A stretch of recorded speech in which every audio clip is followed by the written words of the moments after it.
to Rules and Regulations Update, Section 205. Okay, so the purpose of revising Chapter 2, which has to do with use of the library, Section 205, which is specifically about materials display, was to clarify who is responsible for creating displays, the purpose of displays, and guidelines for staff. So we only addressed, the committee only addressed this section, which is A2, staff making displays.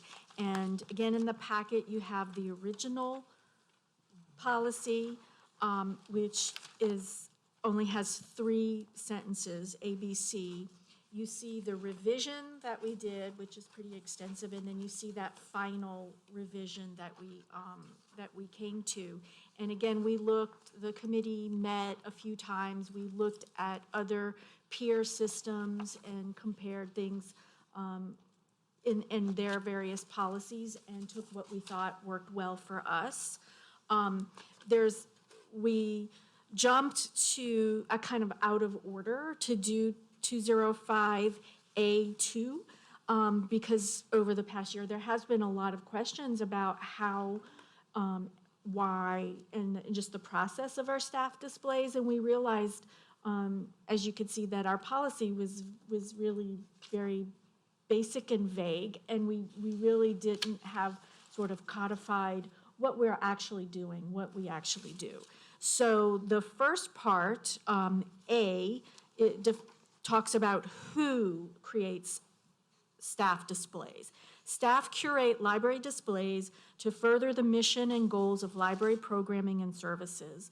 Library displays are curated by staff at each branch location under the direction of the branch manager, a department manager, or occasionally administration. All staff displays shall be approved by the branch manager.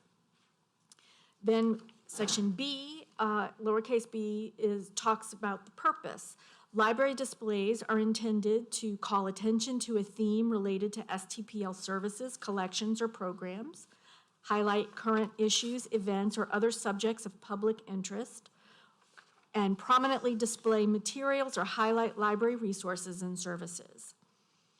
C addresses the what makes up a display. Library displays may consist of infographics, book resource lists, images, decorations, library materials and resources, library technologies and services, interactive elements, and third-party information resources.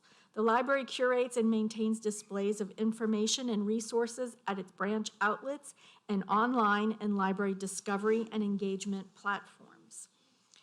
And then the newly added sections D and E talk about the guidelines.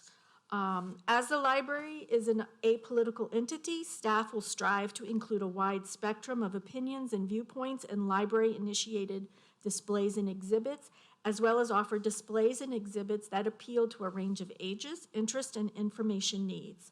Library-initiated displays and exhibits should not exclude topics, books, media, and other resources solely because they may be considered to be controversial. Inclusion of a display or exhibit topic by the library does not constitute an endorsement by the St. Tammany Parish Library Administration, by STPL staff, or by the STPL Library Board of Control of the content of the display or exhibit or of the views expressed in materials on display. Displays focusing on issues of public interest shall reflect all viewpoints on a given subject when appropriate. Displays in the children's and teens areas of the library shall be age appropriate for the patrons likely to encounter such displays in those areas. And then section E, displays on established commemorative months that refer to groups of people shall be made up of biographies, histories, or materials that recognize the impact that individuals in the group have made on history locally, nationally, and internationally. These displays may include factual information in the form of text or infographics. These displays may include age-appropriate book lists that include all genres and formats.